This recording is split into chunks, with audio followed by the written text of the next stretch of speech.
Okay, so we're going to move on to a discussion of range monitoring, and monitoring. What you need to think about is that when we monitor range, we want to understand the characteristics of the range over the long term, and so we use the process of monitoring to measure characteristics over the long term. And then make comparisons, right? Compare to what we know should be there, or what we think should be there, what is actually there, how that is, and how that changes over time. So the really big idea in this is by what standard, right? By what measure do you understand rangeland?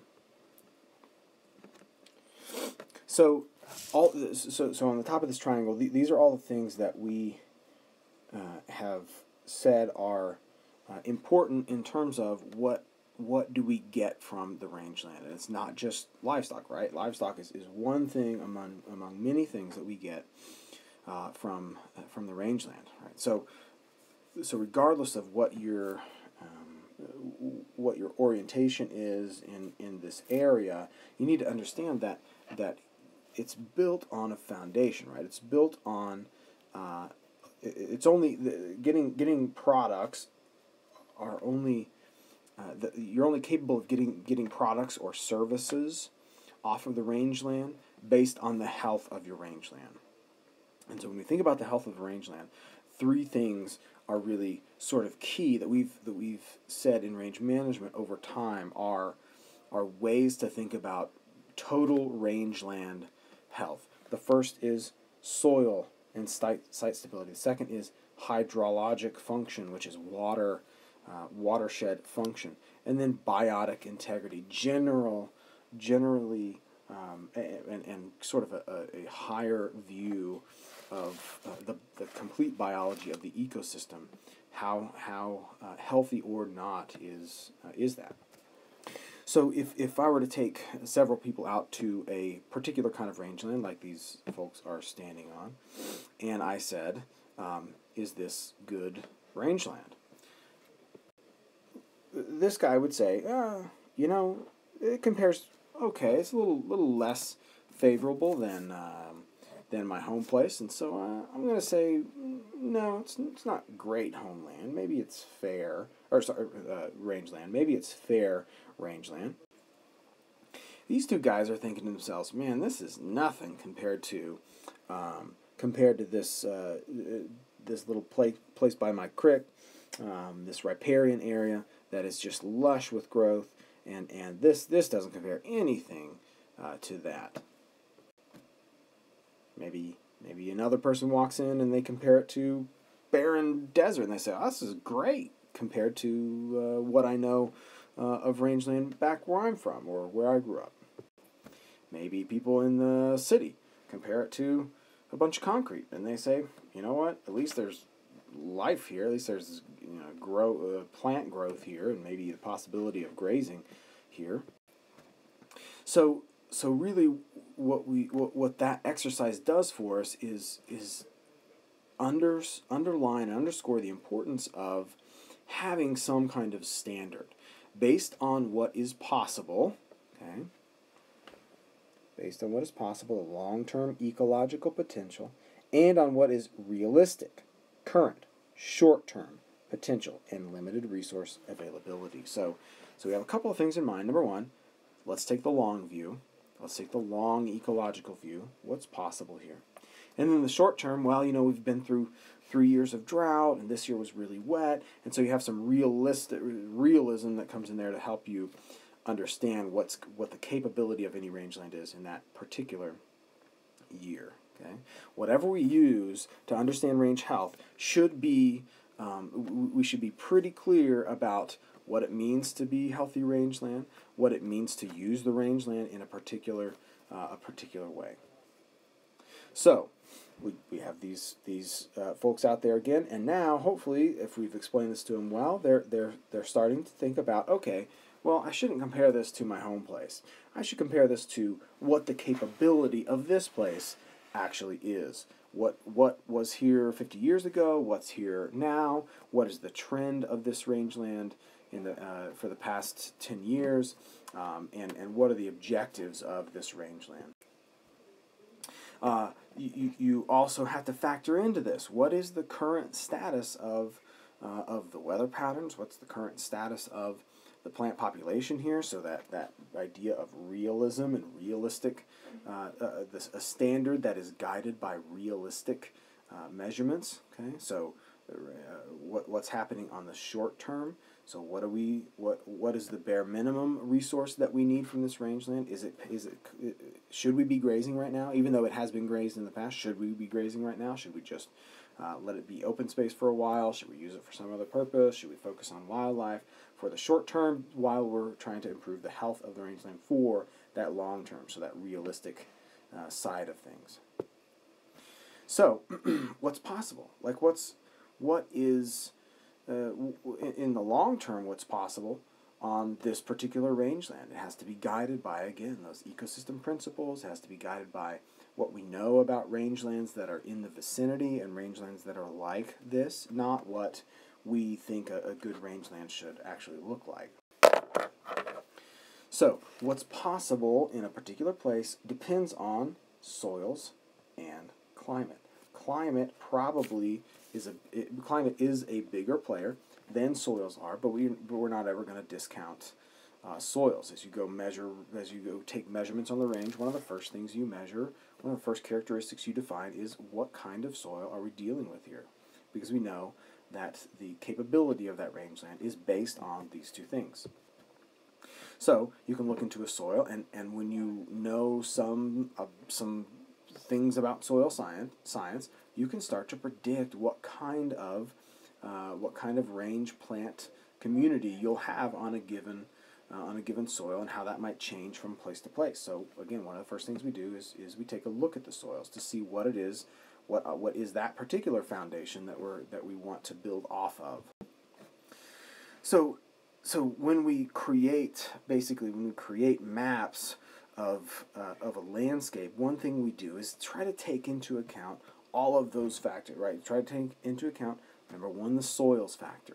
And then we'll take into account some of the other variables, some of the other topographical factors or climate factors into the creation of a map that will begin to give us an idea of what's possible, what is ecologically possible on a particular rangeland. Okay, so what's realistic? Is grassland, is what we see here realistic from here? Is that a realistic expectation without a huge amount of inputs? Or once, let's say it was this grassland at one point, and it's moved into this direction, it's been degraded into this direction. Has there been an ecological threshold reached so that we can't ever go back? That is not a possibility, to go back to what we knew it was in the past. These are good questions. These are the questions that range management and range ecology asks about a particular place. That is a complex question. Okay, that's a really complex question. We can't overstate that it takes a lot of time to understand the ecology of a particular system when we're looking at long-term and short-term capabilities. So, is a grassland realistic without those external inputs? Well, it turns out that sometimes it is, right? Sometimes it is. Sometimes we can go from this into this, and it might have a lot to do with climate, and it might have a lot to do with the grazing pattern. It might have a lot to do with wildlife movements, and so forth. Okay, so here we can see in this case we can actually move very nicely between an ecological threshold wasn't breached, and we actually can move from one to the other. You can see in the background, you see this mountain here, this mountain ranges there, same mountain ranges, okay? And this is roughly 30 or 20 years later, we have a really healthy, much more high levels of ground cover. The grasses are much more healthy from one time to another. So we do have a possibility in this particular example.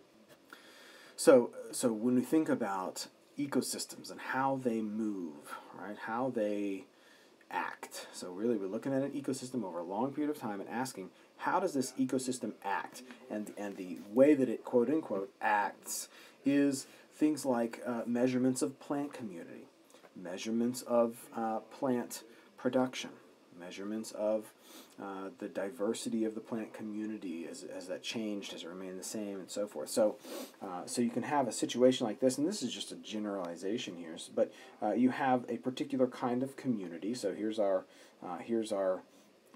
ecological community here. We have some kind of stress applied, let's say drought, let's say overgrazing event. Does it immediately go to a worse level, a poorer level of ecosystem health? Does it stay there?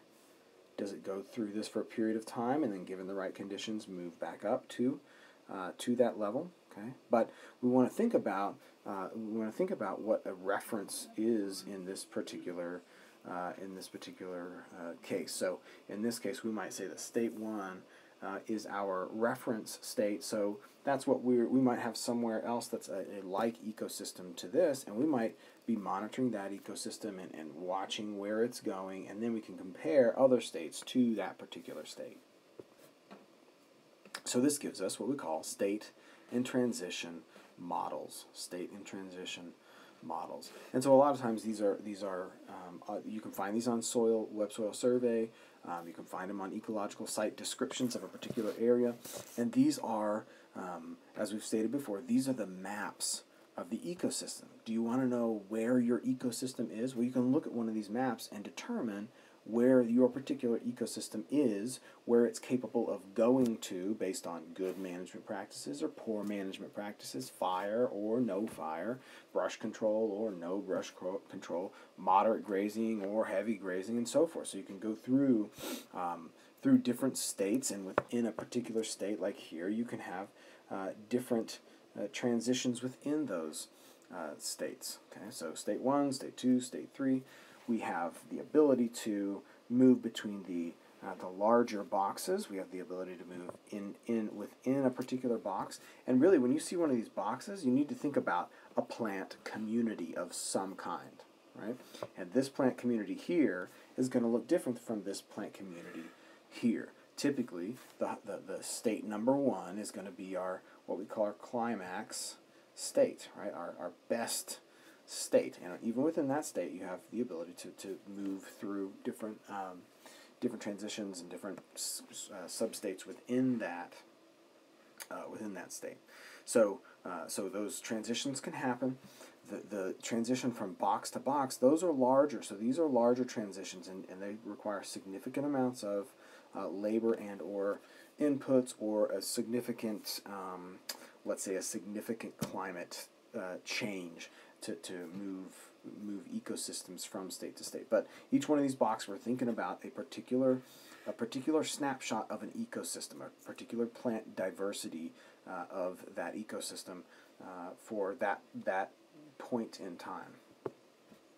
So we have threshold transitions, and then we have non-threshold transitions. We've talked about successional advances, and these are those kinds of successional advances. Here again, we have the idea that each one of these boxes is a particular plant community, a particular flavor, a particular diversity of plant community, and we're able to track that, right? If we can name the plants in an ecosystem, and then we can measure the plants in the ecosystem. If we can measure the plants in an ecosystem, we can compare them I can compare these states between each other, and I can compare this state with this state here. Okay, so I can make those comparisons if I know what the composition of that plant community actually is.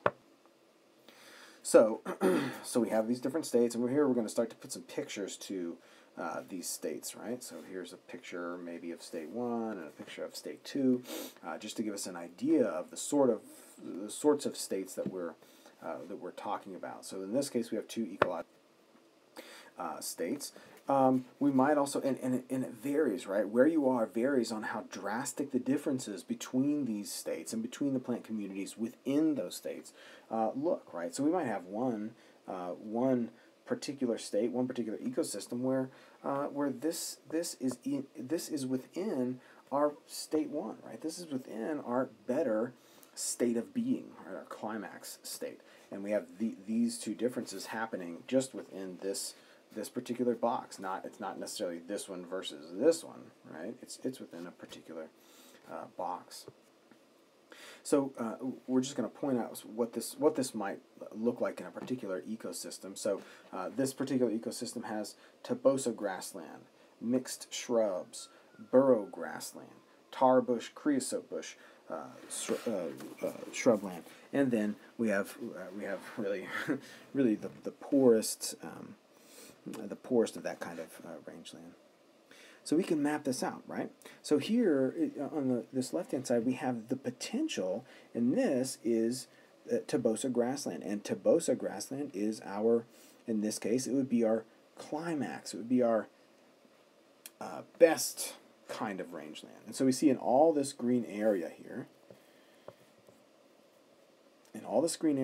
that's the particular ecosystem we're talking about, a clay ecological site in this particular area. In all that area, we're capable, the capability is there, of existing in a very good state, tabosa grassland state.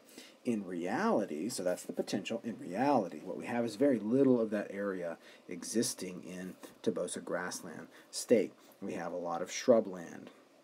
We have a little bit of this mixed area, this gray area here. We have some burrow grassland in here, this blue area here. So you can start to see, once we've named plants, once we've figured out what all this is capable of, what's the best rangeland, what's the best version of this ecosystem, then we can start to map and understand where a particular ecosystem is. This is the whole point of monitoring, right? This is why we would monitor, why we would want to know what it's capable of, why we would want to know what it's currently at.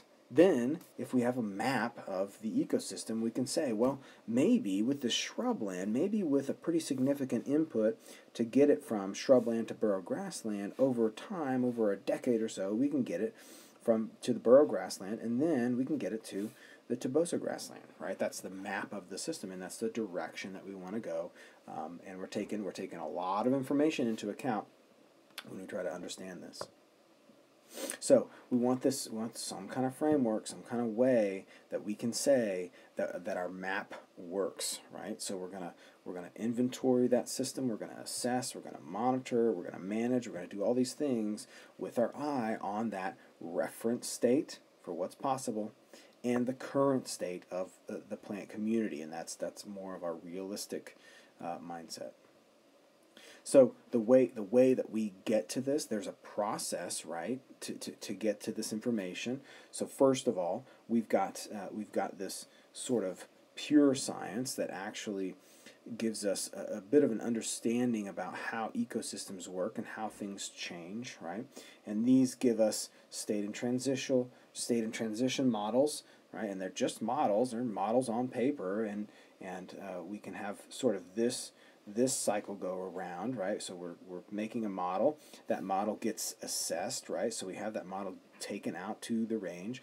We have that model compared with what's actually out there, what's actually happening on the range. So an inventory, assessment, and monitoring. This is the on the ground data, and that can feed back into this model, which feeds back into the kind of the purer science of range. So this is what it results in, right? And we may have seen some of these. So we've got this historic climax plant community, and this particular one is a mixture of shrubs, small trees, and tall, mid, and short grasses with about 10% perennial forbs. Woody plants make up from 15 to 25% of the community. Cool exposures produce more total vegetation with good plant diversity. Okay, so that's our historic climax plant community. Then we have rankings. We have the number 2, number 3, and number 4 states, and the way you move backwards into a poorer state is this HCG, and you can see that's heavy continuous grazing right here. So if you do that, you're going to move this nice historic climax plant community down into a lesser state. NF is no fire. NBM is no brush management. So you can see how we do that. Well, if we find rangeland that's here and we know it's capable of this climax, how do we get it back up there? Well, we have prescribed grazing, we have prescribed burning. Okay, those are here, and then we have PG, which is BM, which is brush management. Okay, so this is how it works in reality. You'll see in the slide there's other examples of particular ones that I've pulled off of ESDs and Web Soil Survey for you to look at, and you can look at those on PowerPoint.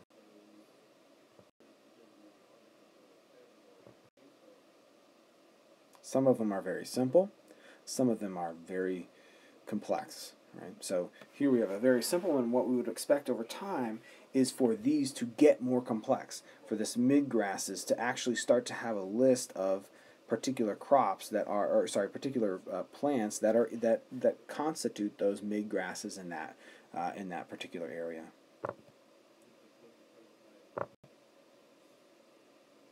Some of them are really nice, color coordinated. This green is the top, blue bunch wheatgrass. So here we have a list of what plants you should be seeing there: blue bunch wheatgrass, spike fescue, Idaho fescue, and so forth. So what we're thinking about here is ecological sites, right? Ecosystems, and we're thinking about that particular ecosystem. What is the reference? The reference isn't what I think it is. The reference isn't my home place. The reference is what is capable. What is that place capable of? And we want to be able to make those. We want to be able to understand that in the context of that particular ecosystem and not another. So we have the state and transition models that guide us through what the climax should be versus what it currently is. And so we have all these states that we can move through or determine where we are on the ecosystem map by means of these state and transition models. Okay, so the reference state. Okay, that reference state is what is possible based on the ecological site potential, right? Potential, and that's more of a long term, and we compare that to what currently is there, okay, and what the current conditions are, and what the current conditions are going to actually allow us to have. So, how do we make those references? How do we understand where those references come from? Number one, soil surveys. Number two, ecological sites and the delineation of ecological sites. And number three, reference sheets.